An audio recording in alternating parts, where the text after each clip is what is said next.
langsung mulai saja. Kita sudah sampai pada pertanyaan 58 ya. Dari Katekismus Heidelberg. Ini sudah kita bahas beberapa kali. Ya. Penghiburan apa yang saudara timba dari bagian mengenai hidup yang kekal? Nah, jawabannya adalah karena sekarang ini kita juga sudah kurasakan. Nah, karena sekarang ini juga sudah kurasakan dalam hati asas kesukaan yang kekal. Jadi selama di dunia kita sudah mencicipi ya hal yang kekal itu. Maka sesudah hidup ini aku akan beroleh kebahagiaan yang sempurna. Ya, kekal sekarang yang kita cicipi ini kan belum sepenuhnya. Nanti kalau sudah selesai hidup di dunia, ya kita akan mengalami kebahagiaan yang sempurna itu. Yang belum pernah dilihat oleh mata, dan belum pernah didengar oleh telinga, dan belum pernah timbul di dalam hati manusia. Supaya di dalamnya aku memuji Allah untuk selama-lamanya. Ya, jadi memang Tuhan mau semua yang kita alami itu adalah akhirnya memang pujian bagi Allah. Semuanya adalah pujian bagi Allah untuk selama-lamanya. Oke, kita sekarang menginjak kepada pertanyaan berikutnya, yaitu pertanyaan 59. Ya, pertanyaan 59, silakan ada rekan mau bacakan buat kita semua. Saya persilakan siapa saja yang mau bacakan. Boleh saya, Pak? Silakan, Pak Hendarto. Tetapi apa manfaatnya bagi saudara jika saudara percaya kepada semua hal ini? Jawaban, bahwa di dalam Kristus aku benar di hadapan Allah dan dijadikan ahli waris hidup yang kekal. Iya. Roma 5 ayat 1.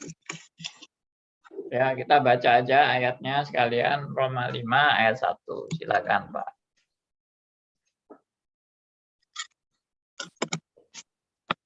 Roma 5 ayat 1. Sebab itu, kita yang dibenarkan karena iman, kita hidup dalam damai sejahtera dengan Allah oleh karena Tuhan kita, Yesus Kristus. Yes. Bentar, saya tampilkan ayatnya.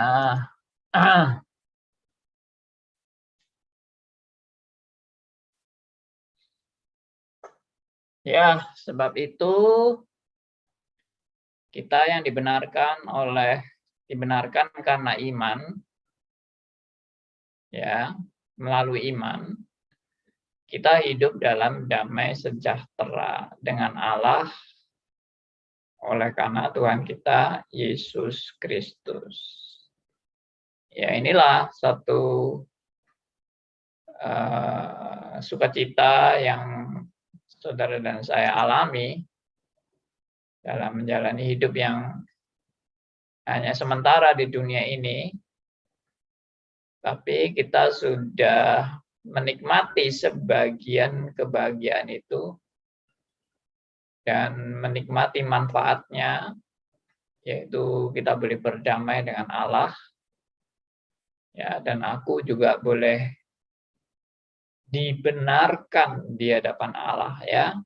Jadi kata benar di hadapan Allah itu selalu pengajaran iman Kristen itu penekanannya dibenarkan, bukan benar-benar dari hasil karyaku atau hasil kehebatanku, hasil ketaatanku.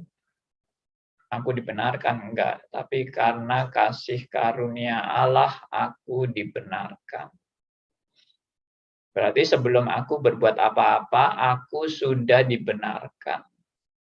Karena karya Kristus di kayu salib yang sudah membayar segala hutang-hutang dosa kita. Ya, dan kita dijadikan ahli waris hidup yang kekal. Ya, sebagai ahli waris hidup yang kekal, aku belum benar-benar 100% merasakan bagaimana hidup yang kekal itu, karena aku masih hidup dalam kesementaraan, tapi nilai-nilai kekal itu sudah aku cicipi dalam hidup ini. Ya, di mana aku belajar firman, dicelikan mata rohaniku, mengerti firman, itu adalah nilai-nilai kekal. Firman Tuhan, yaitu Alkitab yang dianugerahkan kepada saudara dan saya, itu kan bernilai kekal. Ya, jadi kalau aku boleh dicelikan, aku boleh mengerti kebenaran Alkitab, itu identik dengan aku itu mencicipi nilai-nilai kekal. Karena Alkitab itu kan wahyu Allah. Alkitab itu kan nilai-nilai surgawi. Jadi kalau aku boleh mengerti nilai-nilai surgawi, ya itulah mencicipi nilai kekal itu ya di situ. Ya. Jadi bukan nilai kekal itu nanti, nilai kekal itu kita belum bisa menikmati sama sekali. Enggak kok, sudah sebagian kita nikmati. Karena itu yang sebagian yang kita nikmati hari ini itulah yang menguatkan saudara dan saya juga ya dalam menjalani hidup yang sementara ini, bahwa nantinya kita akan benar-benar mengalami yang sepenuhnya. Kalau ini kan sebagian, yang kita terima sekarang ini sebagian. Tapi nanti kalau kita sudah selesai tugas kita di dunia ini, kita akan mengalami sepenuhnya. Di dunia ini kita masih bisa jatuh dalam dosa, kita juga masih ada manusia lama, kita masih jatuh bangun, kita masih banyak kelemahan, kekurangan, keterbatasan, ya, kita masih dikuasai, bukan dikuasai, kita masih ada manusia lama yang penuh dengan keegoisan, kepentingan diri. Nah, itu kan sekarang ini sudah kita alami bagaimana dikikis habis. Belum habis memang, tapi dikikis. Untuk makin lama makin dihabisin kita itu oleh proses pengudusan yang dilakukan oleh Roh Kudus, proses pengudusan. Ya, puji Tuhan ya. Jadi sebetulnya itu yang saya pernah bilang yang lalu, bahwa kita itu semuanya, kita diskusi di ruang seperti ini juga adalah persiapan untuk kita berangkat gitu. Ya, cuma nggak tahu kapan berangkatnya, giliran satu-satu, nggak tahu di antara kita siapa yang duluan. Mungkin saya duluan, mungkin salah satu di antara kita yang duluan, enggak apa-apa, jangan lalu yang duluan merasa menyesal, aduh aku kok duluan, nggak enak nih. Justru yang duluan itu yang yang duluan itu justru yang paling berbahagia gitu loh. Tapi juga kita nggak boleh minta, aku yang duluan aja. Kenapa? Ya karena semua dalam kedaulatan Allah. Tuhan yang menentukan siapa yang mau berangkat dulu.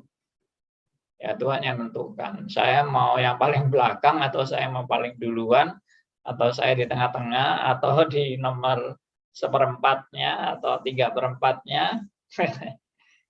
Ya semua serahkan aja sama Tuhan. Ya kan? Kita simple aja kok. Simple dalam arti ya ikuti aja apa yang Tuhan mau kerjakan. Mau mati sekarang juga siap, ya kan? Mau mati besok juga harus siap, ya. Mau mati bulan depan, ya tahun depan, atau 10 tahun lagi, atau 20 tahun lagi, ya yang pasti tidak, kalau saya ini ya pasti tidak berharap 20 tahun lagi mungkin ya, buat apa sudah. Ya jatah umur saya paling ya mentok-mentok mungkin paling 15 tahun lah gitu. Ya, nggak usah lama-lama, buat apa? Tapi itu kan perkiraan kita, yang tentukan ya tetap Tuhan. Nggak tahu, selama Tuhan masih mau kasih kita kesempatan dan untuk melayani Dia, untuk memuliakan Dia, ya dipakai menjadi alatnya, ya kita jalankan dengan sebaik-baiknya. Nanti kalau sudah tugasnya selesai, ya pulang. Mau apa lagi? Masa mau nginep di sini terus, ya toh? Ya buat apa? Ini pun juga bukan rumah kita yang sebenarnya, dunia ini. Ya, kita sudah disediakan rumah di sana. Rumah yang disediakan oleh Tuhan Yesus. Nah, itu bicara soal hidup kekal, ya. Jadi kita nggak orientasinya di dunia ini terus. Ya, jangan lupa kita ini cuma mampir doang, ya. Dan waktu mampir ini kerjakan sebaik-baiknya, mumpung masih ada kesempatan.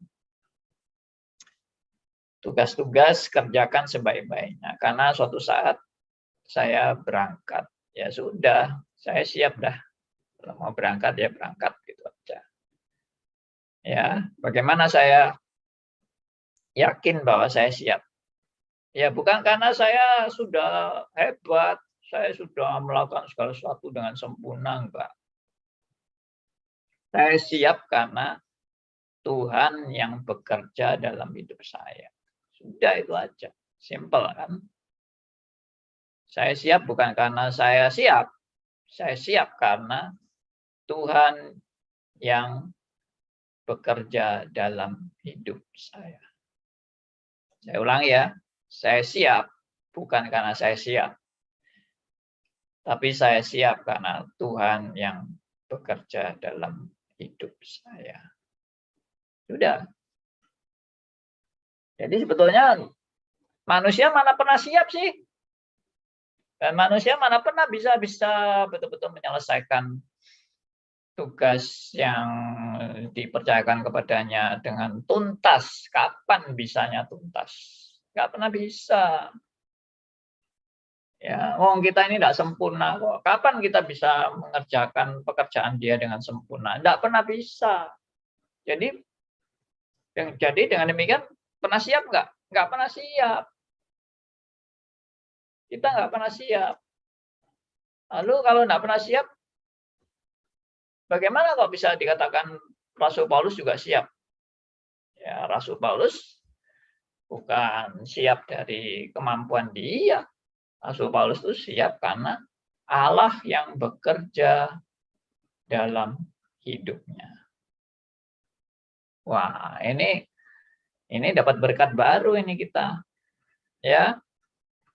Bahwa yang bisa membuat kita siap itu bukan saya. Nah, ini orientasinya tetap seperti yang minggu lalu, tegas kita bilang bahwa Allah yang bekerja dalam diri kita, baik kemauan, ya, baik pekerjaan, semua itu Allah yang mengerjakan. Ya, Filipi 2 ayat 13 itu. Jadi benar-benar luar biasa ini. Ya, pelajaran-pelajaran kita dapat ini luar biasa. Aku tidak pernah siap untuk menyelesaikan semua pekerjaan Tuhan. Tidak pernah siap. Tapi bagaimana aku bisa siap dipanggil Tuhan? Karena Tuhan semua yang mengerjakannya dalam hidupku. Ya, dan sewaktu-waktu aku dipanggil, ya sudah selesai gitu loh. Meskipun secara perhitungan manusia aku belum selesai. Tuhan, aku masih mau kerja ini, aku masih mau kerja itu. Aku masih mau memperbaiki siaranku.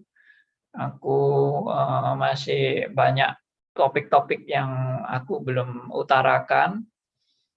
Ya, tapi kalau Tuhan bilang, sudah, kamu berangkat pulang aja. Ya udah, berangkat pulang.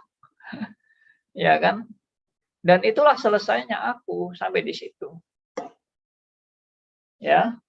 Selesainya aku itu tidak berarti semua harus selesai tuntas tanpa ada hutang. Oh, hutang masih banyak dan tidak mungkin lunas hutangku itu. Hutangku nggak mungkin lunas. Kalau Rasul Paulus bilang aku sudah mencapai garis akhir dan aku sudah mengerjakan, menyelesaikan, itu tidak berarti Rasul Paulus itu menganggap oh semua sudah selesai beres. Pasti Rasul Paulus masih banyak tugas tanggung jawab dia yang belum diselesaikan, pasti banyak. Mana ada orang yang model Rasul Paulus bilang, oh sudah selesai semua. Aku sudah sempurna melakukan semuanya, semuanya sudah beres. Jadi aku siap mati karena semua sudah beres. Enggak, banyak yang belum beres. Banyak yang belum beres. Ya, buktinya penginjilan juga belum beres kan. Kita masih harus terus mengabarkan Injil. Kapan selesainya mengabarkan Injil itu? Enggak pernah selesai sebelum Tuhan Yesus datang.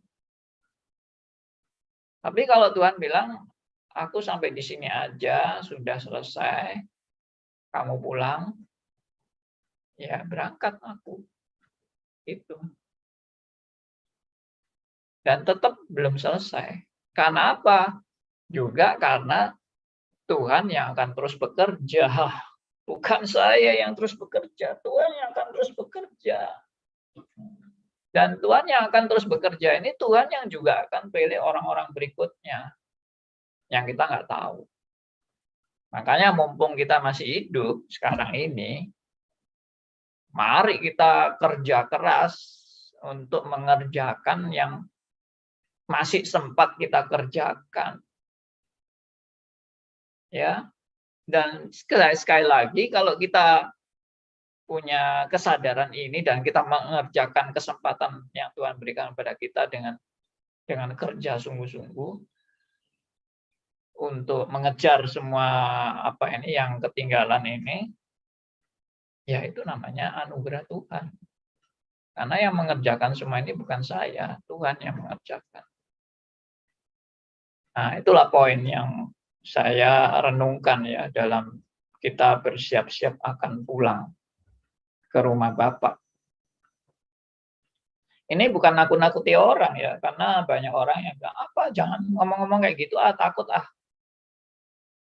Loh, ya memang saya tidak memungkiri bahwa kita bisa takut menghadapi itu. Tapi kalau kita takut lalu tidak mau bicara, itu tambah takut lagi. Saya malah istilahnya saya ini kalau bahasa Surabaya itu malah tambah jarak gitu loh, jarak. Jangan bicara-bicara, justru saya mau bicara.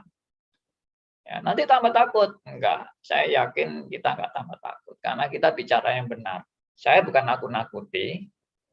Saya juga bukan mengatakan itu enggak ada yang ditakuti sama sekali. Dan dengan gagah berani kita menghadapi semua itu. Enggak. Saya tahu bahwa itu menghadapi kematian itu bukan hal yang mudah. Tapi ya itu tadi, ingat bahwa jangan Anda punya konsep kematian itu serem. Ya, jangan Anda punya konsep kematian itu seperti hukuman yang mengerikan. Jangan. Kematian itu anugerah. Only by grace. Anugerah. Karena dengan kematian itu justru keselamatan Tuhan itu akan dikenapi dengan sempurna. Ya, saya ulangi ya. Dengan kematian, keselamatan yang daripada Tuhan itu akan dikenapi dengan sempurna. Jadi kalau tidak ada kematian, ya keselamatan daripada Tuhan itu tak pernah sempurna-sempurna dalam hidup saudara dan saya. Bagaimana supaya keselamatan itu sempurna dalam hidup saudara dan saya? Puncaknya adalah kematian. Jadi kalau saudara tidak mau mati, ya tidak sempurna-sempurna keselamatan Tuhan itu dalam hidup Anda. Ya, salah satu jembatan yang harus saudara dan saya lalui untuk menuju pada kesempurnaan dalam keselamatan yang kekal bersama dengan Bapa di surga adalah jembatannya adalah kematian. Ya kan? Jadi sebetulnya itu bukan horor, kematian itu bukan horor. Kita seringkali sudah dipengaruhi oleh film-film horor. Sehingga kematian itu mengerikan, kematian itu menyeramkan, kematian itu hukuman yang menakutkan. Sama sekali tidak. Kematian itu adalah anugerah Tuhan yang luar biasa bagi hidup saudara dan saya. Ya, jadi jangan lemes. Bicara kematian lemes, enggak semangat. Kalau bicara uang, wah semangat luar biasa bicara uang ya, wah menguntungkan, wah tender ya berapa ratus miliar akan menjadi keuntungan saya, wah semangat. Tapi kalau bicara kematian, aduh mati aku, aduh lemes aku, aduh semuanya sepertinya sia-sia, nggak ada gunanya loh. Itu gimana? Anda ini orang yang memang acuannya iman atau acuannya dunia gitu loh. Kalau kita acuannya dunia, bicara kematian ya memang lemes. Tapi kalau acuannya kita ini adalah nilai-nilai kekal surgawi, bicara kematian malah tambah semangat mestinya. Nah, itulah kadang-kadang ironi ya, suatu yang ironi kita bilang aku cinta Tuhan Yesus, ya Tuhan Yesus juru selamatku, Dia sudah berkorban bagi aku, Dia sudah menjamin keselamatanku, ya Dia sudah menyediakan aku rumah Bapa di surga, tapi disuruh pulang nggak mau. Ya itu, ya anulah, cobalah kita hidup dalam hidup yang realistis gitu loh. Jangan hidup hanya mimpi aja. Jangan saudara pikir hidup itu tidak mungkin mati. Ya, saya bahkan memikirkan kematian itu sejak saya TK itu mungkin sudah memikirkan kematian saya. Ya, kenapa? Ya itu saya pernah ceritakan waktu saya masih TK itu nggak tahu kelas berapa, lupa saya. Ya, kelas 0 itu. Atau kelas 1, kelas 0 rasanya. Ya, itu. Jadi pembantu rumah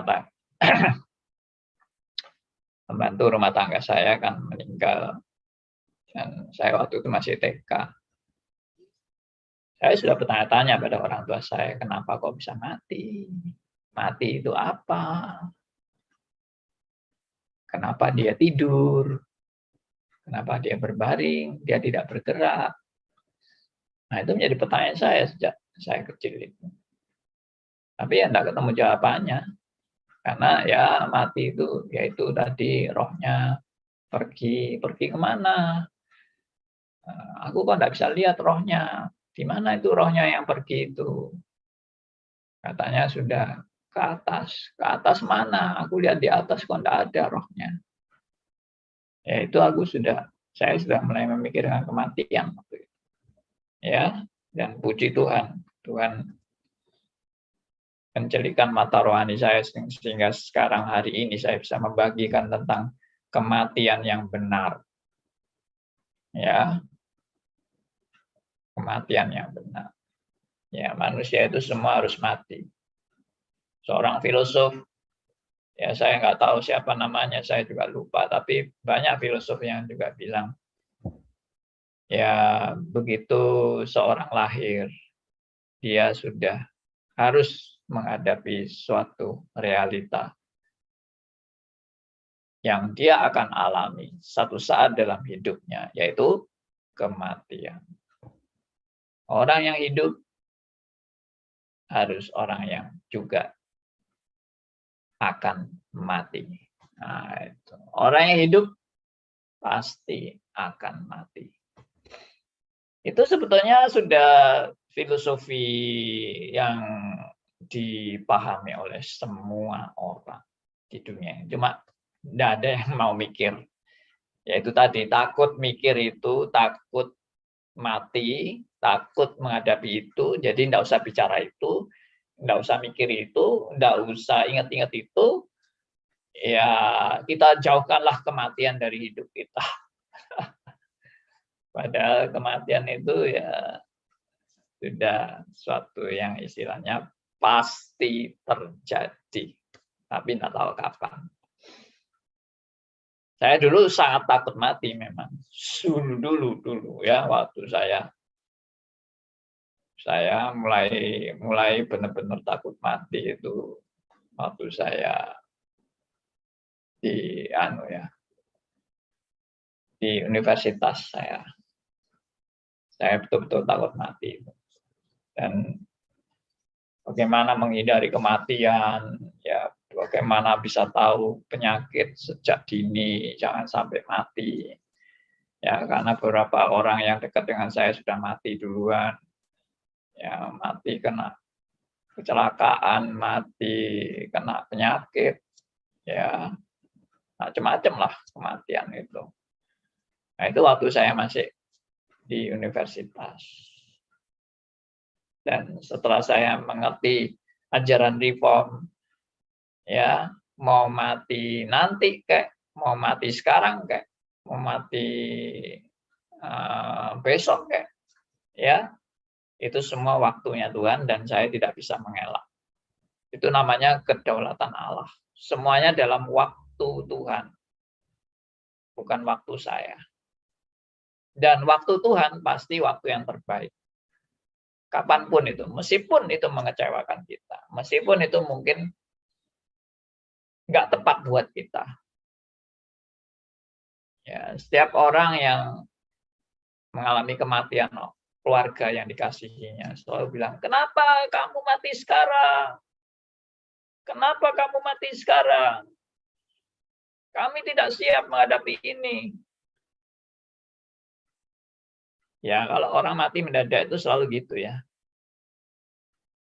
Dengan orang yang sangat mengasihi dia itu selalu rasa ini belum waktunya kamu mati gitu. Karena mendadak. Pertama mendadak dan yang kedua sangat dikasihi dan sangat diperlukan. Ya, ini mendadak, sangat dikasihi, sangat diperlukan.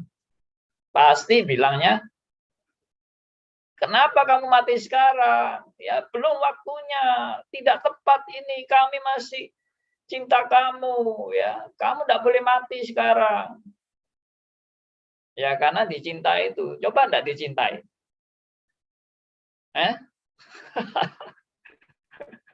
Coba ada orang mati yang saudara amat benci sama dia, ya, terus mati. Terus orang ini pernah nyakiti Anda dan pernah pokoknya membuat Anda hidup hancur gitu, sampai Anda dendam sama dia, lalu dia mati. Gimana kalau dia mati? Saudara bilang apa? Wah, jangan mati ya, belum waktunya kamu mati gitu. Dengan orang yang Anda dendam itu. Ya enggak ya. Syukur, kapokmu kapan. Kualat kamu ya. Kamu sudah kurang ajar sama saya, kamu sudah nipu saya ya. Kamu merugikan saya. Kamu memfitnah saya ya. Rasakan kamu sekarang mati ya. Itu. Ya, itu manusia lama kita masih bisa muncul itu. Itu karena kita tidak mengasihi itu. Tapi kalau kita mengasihi kan tidak mungkin ngomong gitu. Ya kan? Kalau masih dibutuhkan lagi. Oh, orangnya masih beraktivitas, orangnya juga waduh sangat berjasa ya toh.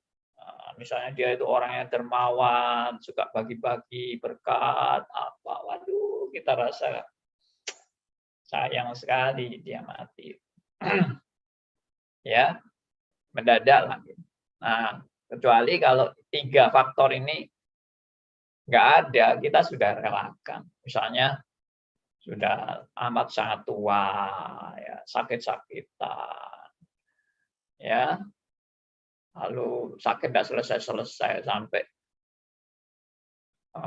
yaitu tidur terus, berbaring terus sampai bertahun-tahun, berpuluh-puluh tahun malah, ya, lalu tidak berbuat apa-apa.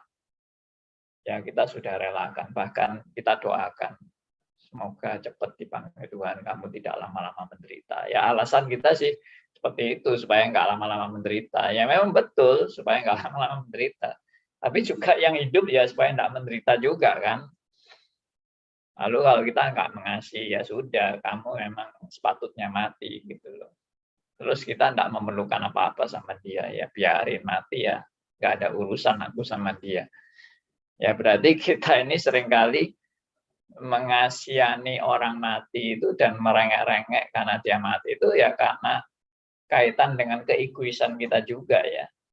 Jadi ada memang filosof yang bilang juga, yang menganalisa orang yang menangisi dengan amat sangat kematian orang, kematian seseorang yang dia tangisi dengan amat sangat, itu karena unsur egonya yang juga tinggi. Gitu loh. Karena ada ikatan dia dengan yang mati ini amat sangat erat dan dekat. Coba sih kalau orang lain mati, mana ada urusan gua, mana ada kepedulian gua, biarin aja. Itu lo kasihan lo ya, ada yang mati itu, aduh, apa ini anak-anaknya masih kecil-kecil loh, dia mati, aduh gimana ini, kasihan banget. Ya kasihan-kasihan sih, aku nggak terlalu keberatan dengan kematian dia. Nggak seperti kalau saya sendiri mengalami orang yang saya kasih itu mati. Misalnya anak kita sendiri yang mati, gimana?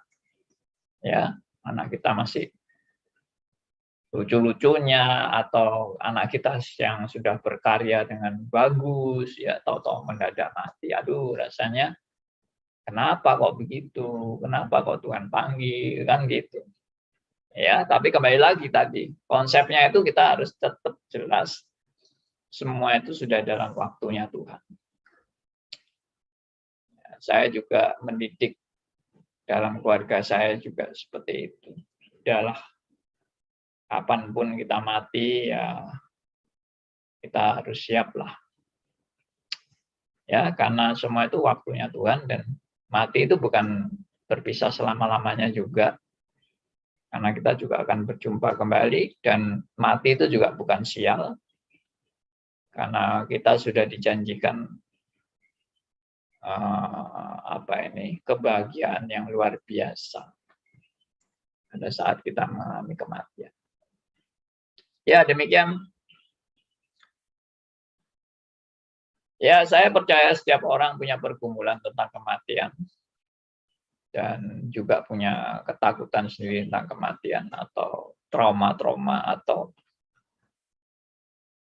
konsep-konsep tentang kematian yang berbeda-beda. Ya, tapi kalau kita sudah belajar dari teologi yang benar dan bertanggung jawab, ya kematian itu justru berkat.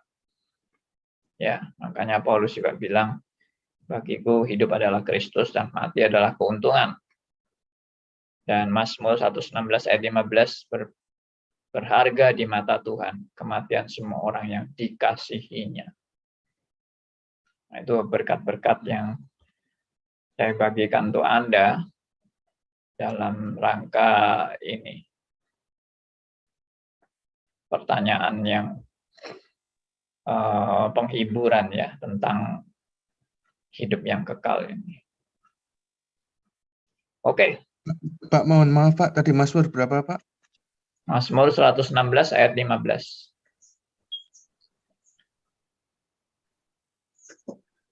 Iya. Terima kasih Pak. Pak Andi, Terima kasih. Ya, silakan. Pak Andi, yang kita ketahui ya esensi kematian yang pertama itu saat Adam dan Hawa memakan buah yang dilarang Tuhan itu adalah keterpisahan dengan Allah Bapa. Yes. Terus tadi Pak Andi kan bilang kematian yang kita alami nanti itu adalah jembatan kita untuk bertemu dengan Bapa. Itu gimana relasinya, Pak? Terima kasih. Ya, yang pertama kematian yang Adam dan Hawa lakukan itu adalah kematian rohani. Ya, kematian rohani itu. Dan kematian rohani itu artinya terpisah dari Allah. Dan waktu Adam makan buah itu kan dia nggak mati. Nggak mati secara fisik, tapi mati secara rohani ya. Jadi hubungan dengan Allahnya menjadi terputus dan rusak. Nah, itulah yang namanya maut. Ya, maut itu yang memisahkan kita dari Allah. Nah, tapi mati jasmani memang ada dua macam sih mati jasmani itu. Bagi orang yang bukan orang percaya, maka dia mati itu menuju pada kebinasaan. Tapi bagi orang percaya, mati itu adalah kita hidup kekal bersama dengan Bapa di surga. Nah, itu yang tadi saya bilang, kematian itu membawa kita kepada keselamatan yang sempurna. Ya, keselamatan yang sempurna itu gini, kita sekarang sudah selamat sih. Sudah selamat, kita sudah diperdamaikan. Kita sudah menerima hidup yang kekal. But apakah kita sudah selamat sekarang? Already, but not yet. Nah, itu konsep keselamatan yang kita sudah pelajari selama ini. Already, but not yet. Ya, kenapa already but not yet? Ya, karena aku belum benar-benar sempurna dalam mengalami hidup yang kekal ini. Ya, tidak sempurnanya bagaimana? Tidak sempurnanya ya aku masih dalam tubuh yang fana. Aku masih ada manusia lama, kedagingan. Aku masih diproses. Aku masih jatuh bangun. Aku masih perlu belajar melalui penderitaan. Ya. Dan penderitaan itu bisa penderitaan secara rohani, juga penderitaan secara fisik. Nah, itu aku belum sempurna di situ. Tapi nanti waktu aku mati, itulah kesempurnaannya. Bahwa aku sudah tidak lagi memiliki manusia lama lagi. Aku sudah tidak ada penderitaan fisik lagi. Aku juga tidak ada jatuh bangun dalam hidupku. Dan aku bukan melihat Allah dengan samar-samar, tapi aku akan melihat Allah dengan tidak ada penghalang lagi, meskipun aku nggak 100% tetap tidak bisa 100% mengenal Allah secara keseluruhan. Saya sudah pernah ungkapkan kebenaran ini bahwa di surga pun kita tidak mungkin sepenuh-penuhnya Allah itu aku tahu semuanya. Nggak mungkin. Karena Allah itu tak terbatas. Sedangkan aku di surga, meskipun aku sudah dalam keadaan tanda petik sempurna, tapi aku tetap bukan setara dengan Allah. Waktu di surga, aku tetap ciptaan yang terbatas, meskipun sudah di surga. Jadi sempurna sebatas yang memang Tuhan mau saya sampai di situ. Ya, dan terus pengenalan akan Allah, saya pernah bilang ya, pengenalan akan Allah di surga itu juga tidak pernah selesai tuntas. Ya, di dalam kekekalan, karena Allah itu tak terbatas dan kita tetap terbatas. Demikian, teman-teman. Ya.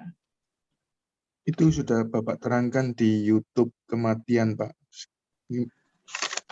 12 seri, Pak. 12 seri. Yes. Ya, terima kasih Pak Endato sudah mengingatkan. Saya pernah membahas tentang kematian di YouTube sampai 12 seri. Makanya sering-sering lihat meskipun mungkin sudah pernah dengar. Karena pasti ada yang lupa dan pasti perlu refresh lagi. Saya sendiri lihat kok video-video saya lihat, terus saya juga oh iya sepertinya apa yang pernah saya omongkan ya saya bisa lupa sendiri kan, dan apa yang saya omongkan tuh justru menguatkan saya lagi gitu, menguatkan diri saya sendiri juga, jadi berkat buat saya juga gitu loh. Jadi khotbah saya itu ya untuk saya juga, bukan saya khotbah hanya untuk orang lain. Lalu untuk saya sudah cukup, saya sudah tahu, enggak. Saya ternyata banyak diingatkan melalui khotbah saya sendiri. Nah, itu saya betul-betul mengalami bagaimana Tuhan itu yang bekerja dalam hidupku, bukan aku itu. Bukan kemampuanku untuk bisa mengucapkan hikmat-hikmat yang seperti itu, bukan kemampuanku. Itu saya betul-betul mengalami apa yang dikatakan di Filipi 2 ayat 13 itu, bahwa Allah yang bekerja dalam hidupku, bukan aku. Ya, bukan berarti aku merasa diriku sudah sempurna dengan mengatakan hal seperti itu, enggak, masih jauh dari. Karena semua kan sedang dalam proses. Ya, dan kalau bukan aku, penekanannya memang bukan aku kok, aku memang nggak bisa berbuat apa-apa. Yang betul-betul sempurna di hadapan Tuhan kan enggak mungkin. Dan kalau aku bisa mengatakan hal-hal yang benar itu karena Tuhan yang mencelikan mata rohaniku. Tanpa dicelikan aku nggak mungkin bisa berkata-kata tentang kebenaran yang benar-benar kebenaran. Ya itu. Amin, Pak. Amin, Pak. Pak, Ya. boleh saya mereview supaya saya lebih Silakan. bisa Pak. Tadi saya menangkapkan dari Bapak yang mengatakan di Filipi 2 ayat 13. Sorry Pak Andi, slide tolong dicabut dulu Pak. Oh iya. Ya, silakan Pak Endato. Iya, tadi saya menangkap bahwa Bapak menerangkan Filipi 2 ayat 13. Aku siap bukan karena aku siap, itu karena Tuhan yang bekerja di dalam hidupku dalam mengerjakan pekerjaan-pekerjaan yang Tuhan sudah siapkan untuk aku kerjakan. Apakah itu betul, Pak? Mohon. Yes, betul sekali. Dan Tuhan terus bekerja, Tuhan memilih dan terus memimpin orang-orang pilihannya dalam mengerjakan apa yang Tuhan sudah tetapkan untuk orang-orang kerjakan itu ya Pak ya. Yes. Terus dengan Bagus. kematian Pak, dengan kematian keselamatan dari Tuhan itu akan digenapi dengan sempurna. Bahwa kematian itu justru adalah jembatan yang harus kita lalui untuk back to kembali kepada pemilik kita, Tuhan pencipta kita, Tuhan yang mengasihi kita, Tuhan yang sudah memilih kita. Apakah itu betul, Pak? Tolong dijelaskan. Iya, benar. Kematian adalah satu gerbang atau jembatan yang harus kita lalui untuk mengalami kesempurnaan dalam keselamatan. Ya, mengalami kesempurnaan dalam keselamatan. Karena kalau kita nggak pernah kalau kita nggak mati-mati ya keselamatan itu nggak akan kita alami dengan kesempurnaan. Keselamatan itu nggak akan kita alami. Kita hanya mengalami keselamatan yang masih sebagian saja saya alami, atau bayang-bayang keselamatan itu kita hanya mengalami bayang-bayang keselamatan tapi tidak sepenuhnya kita alami. Nah, baru sepenuhnya kita alami kalau melalui jembatan kematian ini. Nah, itulah makanya pemazmur bilang sangat berharga ya. Ya, itu firman Tuhan memang sangat berharga di mata Tuhan kematian orang-orang yang dikasihinya. Ya, sangat berharga. Justru itu berkat anugerah justru ya. Kematian itu berkat anugerah. Makanya kematian itu bukan horor. Makanya sebetulnya bagus ya kalau orang mau menghadapi kematian lalu nyanyi ya. Orang-orang yang di sekeliling orang yang sedang menghadapi kematian itu terus menguatkan iman dari orang yang sedang menghadapi kematian dengan menyanyi. Ya, tentunya nyanyi yang betul-betul mempersiapkan orang menghadap kepada Tuhan. Ya, nyanyi yang meneguhkan, menguatkan. Jangan nyanyi-nyanyi yang ngawur-ngawur itu ya. Tambah kacau balau nanti. Ya, nyanyi yang dansa-dansa, jingkrak-jingkrak gitu, wah kacau itu nanti. Nggak mati-mati nanti malah. Ya, jadi nyanyinya itu nyanyi yang betul-betul mempersiapkan hati. Ada lagu-lagu khusus yang menguatkan dan meneguhkan orang dalam menghadapi detik-detik kematian. Ya.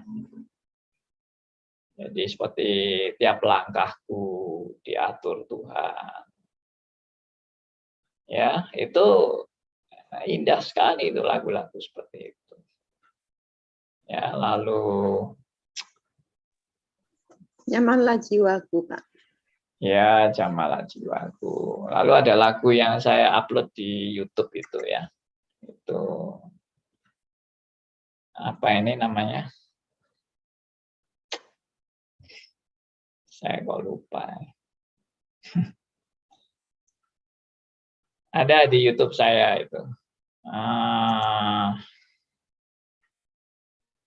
Tinggal sertaku ya? Bukan. Bentar, saya lihat.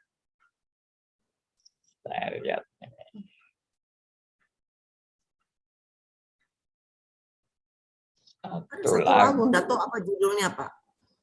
Hah? Tam tam tam tam tam tam tam tam. Beyond the river, maksudnya di seberang sungai sana. Oh, lagu yang saya pasang ini adalah judulnya adalah Be Still My Soul. Wah, ini lagu indah sekali. Ya, bagus sekali lah kata-katanya. Tam tam tam tam. Ya. Nah, Be Still My Soul ini ya, itu orang kalah perang itu. Itu satu negara yang kalah perang. Ya, kalau tidak salah Finlandia. Dalam kalah perang itu mereka sedih sekali karena banyak yang mati ya. Banyak yang mati, anggota keluarga mereka banyak yang mati. Mereka sangat sedih dan mereka juga bertanya sama Tuhan, kenapa kami kalah perang? Ya, nah, itu terus muncullah lagu ini. Waduh, bagus sekali. Kalau dengar ceritanya juga bisa terharu.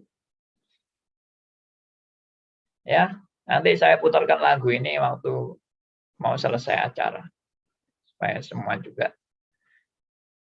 Kata-katanya juga ada dalam bahasa Inggris juga ada, tapi bahasa Indonesianya saya belum buat teks bahasa Indonesia. Ada Sangat Pak bagus. di KPRI 2004. Ya, di KPRI ada. Ya. Berapa nomor Yang berapa, Bu? Rohku Tenang kan yang KPRI 2004 Pak di Google itu ada itu. Yang Rohku Tenang itu ada judulnya. 204 atau 200? Itu kan tahun KPRI yang 2004 Pak Oh, baru ada ya, itu. ya. Tunggu saya lihat ya, dia punya lagu nomor berapa. Oke, ada pertanyaan lain, teman-teman? Kalau tidak ada, saya putarkan aja lagunya. Oke, saya Pak. Ya, silakan. Saya mendengar ini berarti kan itu summary, bukan saya makin diteguhkan. Beberapa kali kita bicara mengenai singgung mengenai pembenaran dan pengudusan ya Pak ya. Iya. Nah ini kan ini yang saya kira memang paling unik ya daripada iman Kristen dibanding dengan agama lain. Nah di posisi ini yang jelas berbeda ya Pak ya. Kalau mungkin bicara di moral, mungkin kita banyak kesamaan dengan bisa banyak kesamaan dengan agama lain lah, ya kan? Tetapi poin di sini dibenarkan dan dikuduskan ini yang tidak ada di agama lain ya Pak. Oh iya. Nah, ini satu satu iman, pengharapan, penghiburan bagi kita orang percaya. Karena satu sisi kan sebetulnya semua manusia menyadari bahwa keberdosaannya itu kadang menghantui, sehingga karena kita sebetulnya satu sisi menyadari keberdosaan, tetapi kita juga mempunyai pemikiran atau pemikiran juga keterbatasan, kita tidak bisa sempurna. Nah ini kan bisa menjadi ketegangan yang nggak pernah selesai ya Pak ya. Makanya kemudian timbul konsep agamawi gitu ya Pak ya. Yeah. Nah ini yang jelas berbeda dengan agama lain saya kira. Nah yang disayangkan ada yang Injil Plus itu. Saya melihat Injil Plus ini berbahayanya justru kepastian daripada Tuhan, kepastian daripada salib penebusan Kristus itu malah kemudian Injil Plus itu meragukan. Itu yang saya lihat kebahayaannya di situ ya Pak ya. Iya. Kira-kira begitu ya Pak ya. Justru menggerogoti. Jadi Injil Plus itu kalau saya renungkan secara fundamental itu justru menggerogoti iman Kristen, kepastian daripada penebusan dan pengudusan daripada Tuhan. Begitu kira-kira ya Pak? Yes. Itu jadi kalau saya kok melihat makin hari bahwa kalau begitu kenapa sih kita harus concern mengenai doktrin yang benar, yang alkitabiah? Karena sebetulnya doktrin yang benar, yang alkitabiah itu merupakan jaminan keselamatan, jaminan pengudusan kita karena karya Allah sendiri ya Pak ya.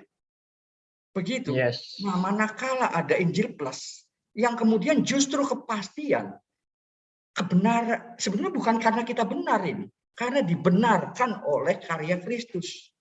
Iya. Ya.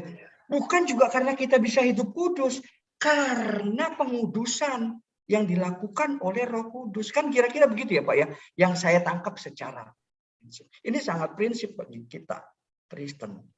Benar. Karena kalau kemudian ditambahkan bahwa dengan perbuatan baik untuk keselamatan ya, untuk kekudusan, wah ini menjadi ketegangan itu tadi bahwa pasti kok bahwa kita nih mempunyai kesadaran bahwa kita berdosa, tetapi kita juga nggak bisa hidup kudus. Nah ini kan dalam area ketegangan ini kita tidak mempunyai kepastian. Ini yang saya kira krisisnya di sini sebetulnya. Iya, benar. Begitu ya Pak ya, kira-kira ya Pak ya. Jadi saya kok makin gregetan gitu loh.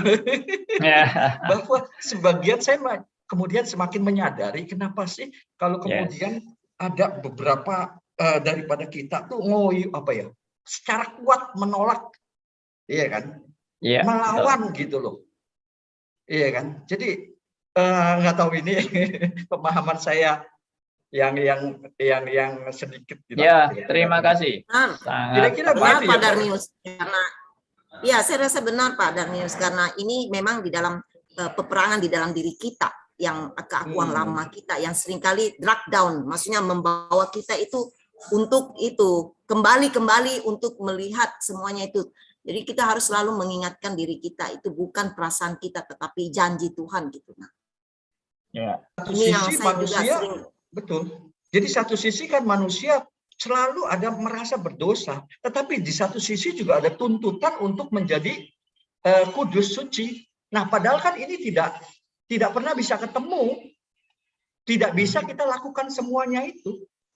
Tetapi Rasul Paulus mengatakan di Roma ini. Ya, itulah Pak yang Paulus. Gitu ya. Nah, yang Paulus bilang aku berjuang di satu sisi, aku melihat mau lakukan ya. Betul, Jadi betul. mungkin Itu ketegangan ya. ya itu ada, Jangan pasti gitu. ada itu ketegangan di dalam diri Betul, kita. Tapi betul. Justru damai sejahtera ini kan yang kita sudah jaminan kita. Jadi kapanpun kalau kita toh dipanggil Tuhan, kita siap bukan karena kebenaran kita, Yes. tapi karena kebenaran daripada Kristus. Yes. Kan sepertinya ini ya yang mau ditekan kuat sama diangkat terus oleh para rasul kan ini. Yes. Iya, Pak. Ya, Oke, terima Pak. kasih. Terima kasih buat masukan-masukannya dan semua makin meneguhkan kita untuk tidak ragu-ragu menghadapi kematian. Kapanpun kita boleh siap dan kita juga boleh bersyukur anugerah kematian. Jadi kematian itu bukan kutuk lagi, tapi anugerah. Puji Tuhan. Kita boleh mengalami anugerah kematian dalam kehidupan kita, di akhir kehidupan kita. Oke, saya akan tutup dengan satu lagu Be Still My Soul dan di KPR nomor 123.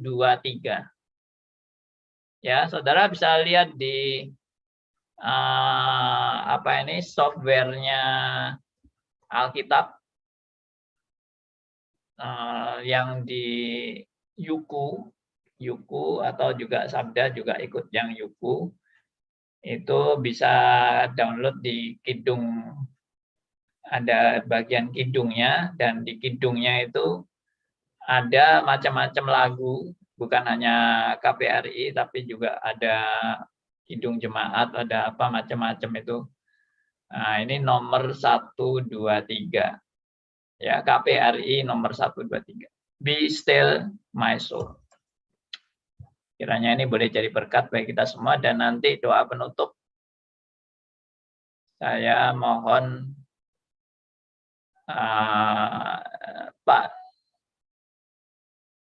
Pak Arifin ya, boleh tutup dalam doa ya nanti ya setelah lagu ini selesai.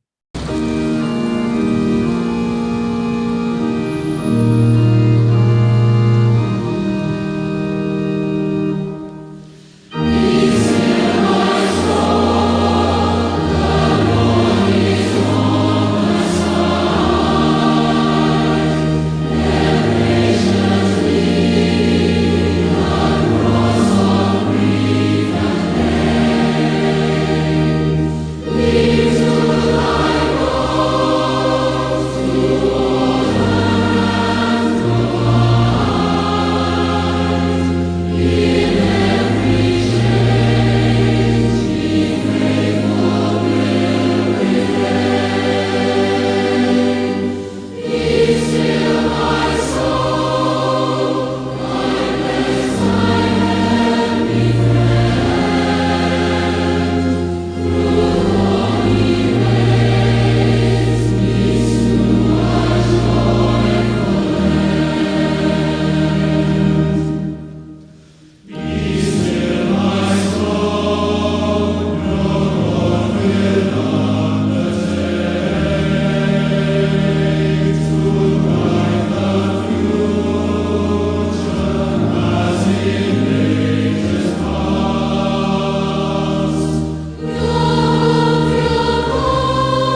kita berdoa.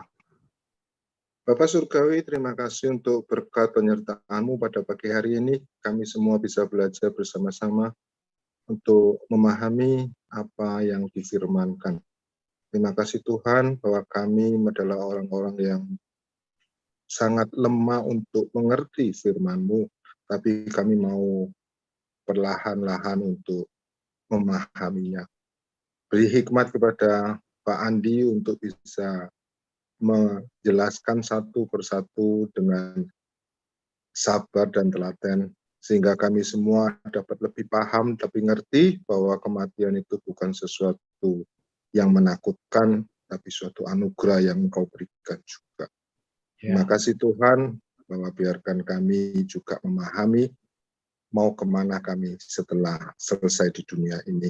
Dan biarlah kami juga melengkapi kehidupan kami selama di dunia ini dengan kehendak-Mu. Dalam nama Tuhan Yesus Kristus, dengan segala kelemahan kami menaikkan doa ini. Amin. Amin. Terima kasih Pak Arifin.